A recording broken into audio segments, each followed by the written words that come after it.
Fala pessoal, Pacheco do canal V250, boa tarde, bom dia, boa noite, não sei que hora que vocês vão estar assistindo esse vídeo, né? Falar um pouco sobre o ranking de vendas de moto, né? Dar algumas informações mais rápidas, um pouquinho mais básico, né?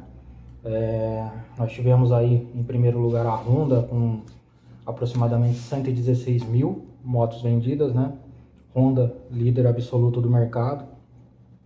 Tem uma participação gigante aí, né? Investiram muito quando vieram para o Brasil. E o resultado é isso, né? Motos que no princípio geraram muita confiança, confiabilidade, né?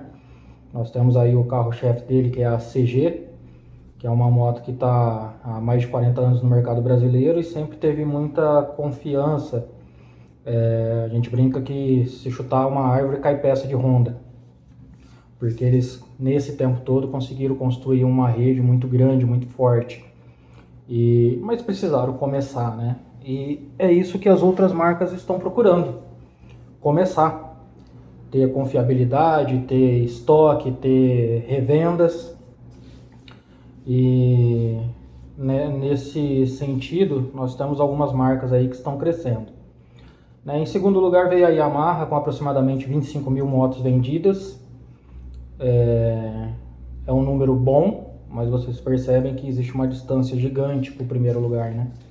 A Yamaha também, ela está no Brasil há muito tempo e também construiu uma reputação, né? Eu já tive várias motos da Yamaha, tive uma Factor, tive uma Phaser e você percebe que são motos de confiança mesmo.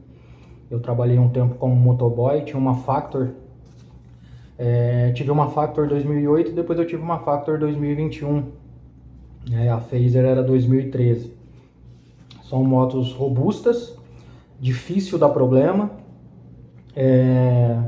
peças não acho que são tão caras e econômicas, né? Então criaram uma reputação também. Mas essas duas marcas que eu citei parecem que elas pararam no tempo, né? Chegou num ponto em que você olha o que existe de Honda e Yamaha lá fora do país, né? E se pergunta por que esses produtos não vêm para o Brasil. É triste, porque você vê motos com muita qualidade. Agora parece que a Honda lançou a GB350, né?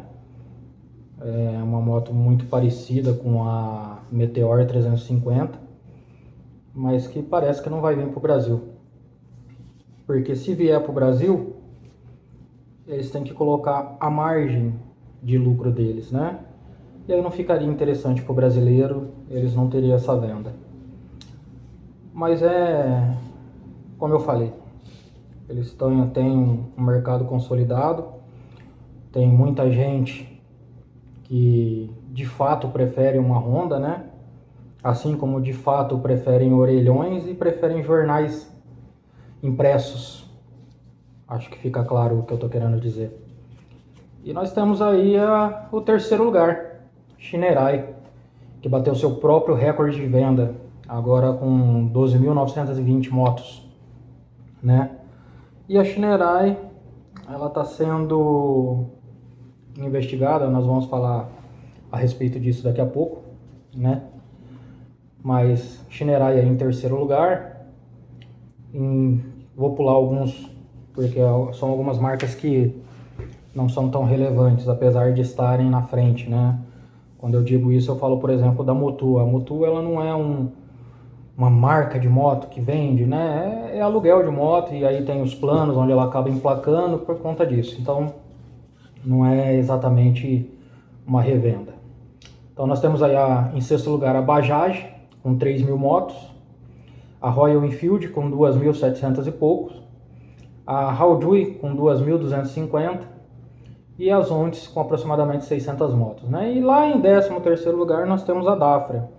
Já tive Dafra, né? Tive duas Kansas, gostava bastante das Kansas. Não tive problema com elas.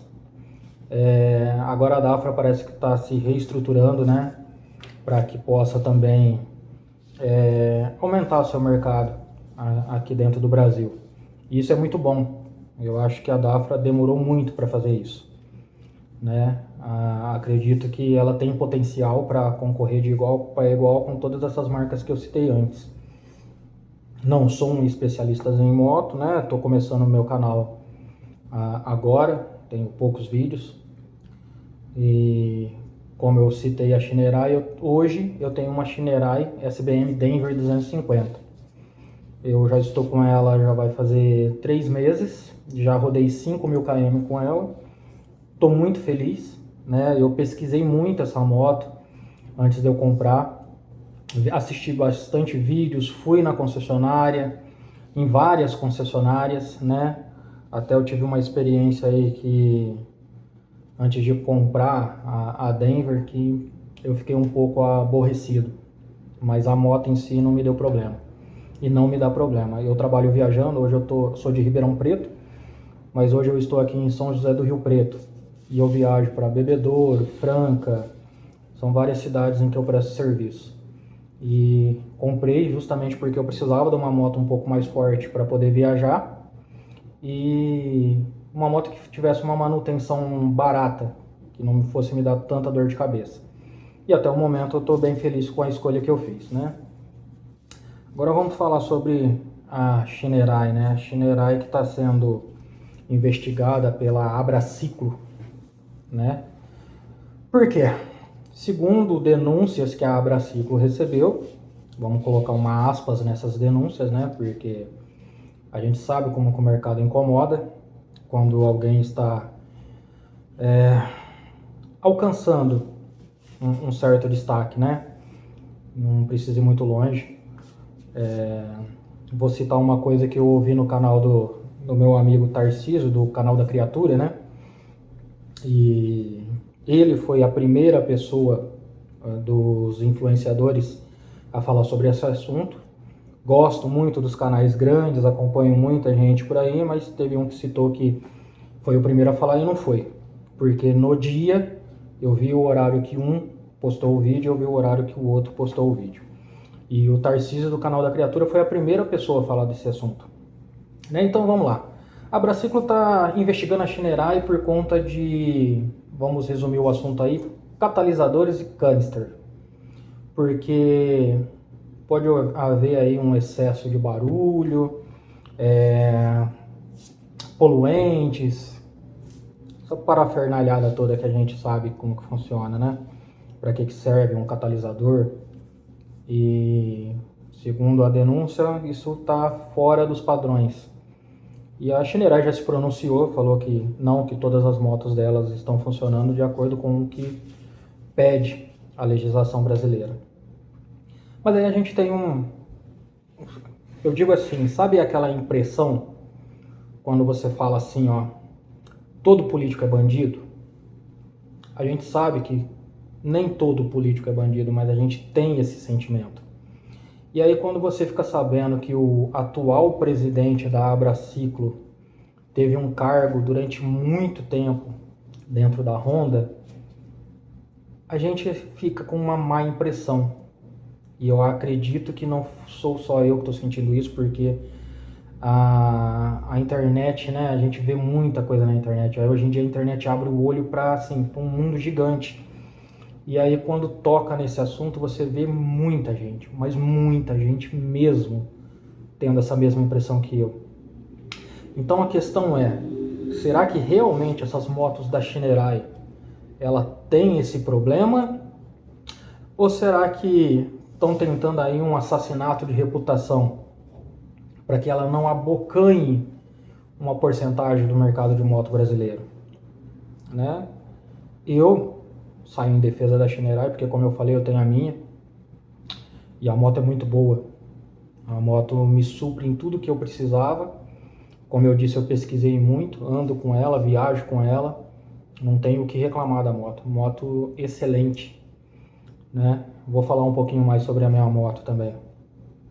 Então é um assunto que deixa a gente com uma pulga atrás da orelha, né? A gente falar do tal do lobby. Vamos falar um pouco de lei Ferrari, né? Você pega, por exemplo, algumas regiões onde você não consegue ter uma concessionária da Bajaj, uma concessionária da Dafra. Por quê? Porque são regiões um pouco mais afastadas, em que já tem uma Honda, já tem uma Yamaha, o povo tem um pouco menos de instrução, e aí você não consegue levar essas marcas para lá. E o povo fica obrigado a comprar uma Bis 2025 por quase 32 mil reais, né? É um pouco puxado. Quando você pega uma Himalaia 450, praticamente o mesmo valor, que te oferece 40 e poucos cavalos, né? 4 kg de torque, uma excelente moto para viajar, para o dia a dia, para tudo. Então, a concessionária, hoje em dia, se você vai abrir uma concessionária, você tem que pensar duas vezes. Eu vou investir numa Dafra, que o pessoal não conhece, ou vou investir numa Honda que eu sei que tem retorno? Porque você não pode vender duas, três marcas na sua concessionária, né? A sua concessionária ela tem que ser específica. Se eu vou vender uma Honda, tem que ser Honda. Se eu vou vender uma Yamaha, tem que ser Yamaha. É por isso que tantas concessionárias têm o setor de usados, né? Porque aí ela consegue vender outras marcas que ela sabe que pode trazer retorno para ela, só que não é zero, né? Mas mesmo assim ela ainda puxa para esse lado para poder ter um pouco mais de retorno. Agora imagina se eu pudesse levar lá para, sei lá, vamos falar dos lugares afastados, como eu disse, né? Roraima, uma concessionária em que eu pudesse vender Honda, Yamaha, Shinerai, Bajaj, Dafra, em que a pessoa chegasse lá e pudesse ter opção. Ela falasse assim, ó, eu quero comprar uma moto do estilo da Bis. Aí ela chega lá e ela vê a Bis. Ela vê a Bis que custa 32, ela vê a Jet da Shinerai, a Rio. Ela tem opções, ela vê o preço, ela vê o que melhor se encaixa para ela e compra o que ela precisa no valor que ela pode pagar. Não é no valor que a empresa estipula, né? É o valor que ela pode. E aí, essas outras marcas maiores, que pega sua moto e coloca uma margem de lucro, vamos colocar, pesada, essas outras marcas têm que começar a pensar que elas precisam reduzir valor, que elas precisam entregar produto de qualidade, né? E a lei Ferrari impede muito que isso aconteça. E acho que é por isso que até agora não tiraram a lei Ferrari, né? O lobismo. São muitas mãos que estão sendo molhadas para que essa lei continue. E não é achismo, né? A gente já viu muito conteúdo sobre essa tal lei Ferrari. Então eu acho que os nossos governantes aí que estão realmente interessados em melhorar o país, né? Interessados de verdade, né? Não é pegar um botijão de gás aqui, dar de graça para um e falar pro outro, agora você paga. Não, é interessado de verdade mesmo. É falar assim, ó, vamos reduzir o imposto em cima do bujão de gás para que os dois tenham condições de comprar, né? Então vamos lá. Vamos falar um pouco da Shinerai Denver 250, que é a moto que eu tenho. A minha já veio com o selo da SBM, né? 2026. É uma Shinerai branca. Ela tem 250 cilindradas, vamos arredondar, né? 250 cilindradas, é um motor em V-Twin, 4 tempos, OHC de 4 válvulas. É uma moto que tem 19 cavalos a 8.000 RPM, um torque de 1.88, 1.9 a 6.000 RPM. A fabricante coloca que ela tem um top speed de 125 km por hora. Eu já consegui dar mais na minha, né? Mas a gente sabe que eles têm algumas limitações, é lógico. Eu consegui dar 125 sem precisar forçar muito ela. E eu consegui dar mais já forçando. Então, acredito que 125 realmente é uma velocidade máxima para você alcançar. Numa descida, numa ultrapassagem, né? Que seja, mas agora vamos falar de subida e plano. Plano é uma moto que anda muito bem, né? No reto, é uma moto que anda muito bem. Se você chamar a mão ali, ela alcança 110 com muita facilidade.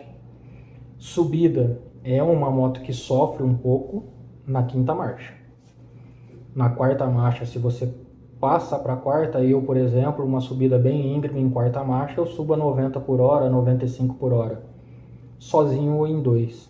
É uma moto que faz isso muito bem, né? E ela já alcança 125 km, que é mais do que qualquer rodovia brasileira aceita. Então, eu acho que é uma moto que está muito boa, né? Ela pesa aproximadamente, com todos os fluidos, 200 kg. É uma moto pesada. Isso para mim não é ruim, porque é uma moto cruiser, é uma moto para viagem. Então, como eu disse, eu fazia serviço de motoboy, eu tinha uma Factor 150 2021. Quando eu estava na rodovia, estava eu lá pilotando a moto, batia um vento um pouco mais forte, sentia a base da moto daquela escapada. Com a Denver eu não tenho esse problema. Esses dias atrás eu dirigindo lá na rodovia, eu senti que estava ventando, porque eu presto muita atenção na rodovia, carro, essas coisas, para não ter nenhum tipo de surpresa. E aí eu senti meu capacete dar uma jogada de lado, eu olhei pro lado, eu vi o canavial ali todo descendo as folhas, eu falei, tá ventando. Mas não foi por causa da moto, foi por causa do capacete que eu percebi isso. Então, por se tratar de uma moto cruiser, né, você vê aí que motos de maior cilindrada tem um peso muito mais elevado. Uma 250 com 200 kg eu acho que está de ótimo tamanho para a proposta que ela tem. Eu acho que serve muito bem.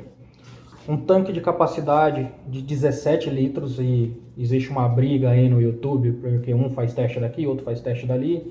Eu já enchi o tanque do zero e ela tem 17 litros, né? 5 marchas, eu já ouvi gente falando que ela tem 6 marchas e não tem, são 5 marchas.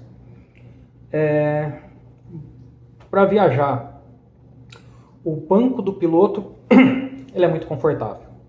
Até uns 100 km, 120 km de distância. Depois disso ele começa a incomodar bastante, né? Então eu sugiro aí que você coloque uma capa gel. Se tiver dinheiro, tem o Pedrinho lá que todo mundo conhece, né? Pedrinho de São Paulo, que faz ótimos bancos. Para Denver ele já tem 3 modelos disponíveis com o encosto para o piloto, que eu acho bem interessante e pretendo colocar. Mas por enquanto eu vou de GV Bancos, colocar uma capa na minha moto, porque eu comprei a moto para viajar também com a minha esposa. E a minha esposa ela tem um problema de hérnia de disco. Então, assim que eu peguei a moto, fui fazer uma viagem curta de Ribeirão Preto a Brodowski e ela sentiu bastante. Então eu vou colocar uma capa de início agora, vou colocar o CC Bar para ela poder apoiar as costas dela e vamos tentar viajar. Se eu ver que não vai resolver, aí eu vou partir para um Pedrinho Bancos, porque eu quero ela junto comigo, né? É uma pessoa que desde o início, quando a gente se conheceu, sempre trabalhou e sempre batalhou muito para a gente poder crescer na vida, e eu quero ela junto comigo em todos os momentos da minha vida. Consumo da Denver, o pessoal fala sobre 25, 30, eu faço parte de um grupo de WhatsApp aí nacional em que o pessoal já fala entre 35 por aí. Eu na minha tocada dentro da cidade eu já consegui fazer 40 km com litro, por litro, né? Porque eu não sou uma pessoa de correr. Então eu tô ali dentro da cidade, eu engato quinta marcha, 60 por hora, 70 no máximo. Ela vai muito bem nessa velocidade, né? É uma moto mais voltada aí pro torque, né? Então em quinta marcha, 60 por hora, ela ainda consegue desenvolver bem. Se você ficar um pouco assim, coloca a quarta marcha 60 por hora, que ela vai muito bem também, e é uma moto econômica, né? O freio a disco na frente e atrás, ABS, funcionam muito bem também. A iluminação dela ela é Full LED, né? A iluminação muito boa na luz alta. Na luz baixa eu acho que falta um pouco, né? Mas clareia, vamos colocar que clareia igual uma luz halógena. Por ser LED eu acho que poderia ser um pouquinho melhor. E é isso, pessoal. Falando sobre a Denver, é uma excelente moto. A Titanium 250 usa a mesma mecânica, o mesmo quadro, só muda o designer da moto, né? Um designer um pouco mais atualizado, mais futurista, enquanto a Denver é um estilo mais clássico, né? E tem a Iron 250, que aí já é uma custom também, mas já é outro esquema de moto, arrefecimento líquido, monocilíndrica, 27 cavalos, é um outro esquema de moto, mas é uma moto muito boa também, né? No nosso grupo tem pessoal que tem Iron e eles gostam bastante dela. E é isso. Acho que vou finalizar o vídeo por aqui, pessoal. Curta, comenta, compartilha. Vamos ajudar o canal a crescer aí, beleza? E vamos ficar de olho nessas marcas aí que estão surgindo, né? As Zontes tem motos muito boas, né? A 350X, 350T, a Royal, né? Agora vai chegar a Goan Classic de 350 cilindrada, é um estilo bobber. Tem a Himalaia, são motos que vocês já conhecem, a Bajaj também muito boa, né? Então vamos prestar mais atenção nessas marcas, que hoje em dia as motos chinesas não estão como eram há 10 anos atrás, em que você podia duvidar da qualidade da moto, não, gente. Essas motos estão muito boas, essas motos estão econômicas, estão potentes, com muita tecnologia. Acho que vale a pena você virar a chave, né? Hoje em dia tem tanta coisa se atualizando, se atualiza também sobre as motos. Vai lá, dá uma olhadinha, sobe na moto, vê o que você gosta, o que você curte. Faz a comparação de preço, cavalo, potência, economia, o que vem na moto, suspensão, ABS, freio a disco. Faz uma pesquisa de mercado, assim como eu fiz com a minha Denver, faz uma pesquisa de mercado e vê o que te agrada mais, beleza? Isso aí, bora!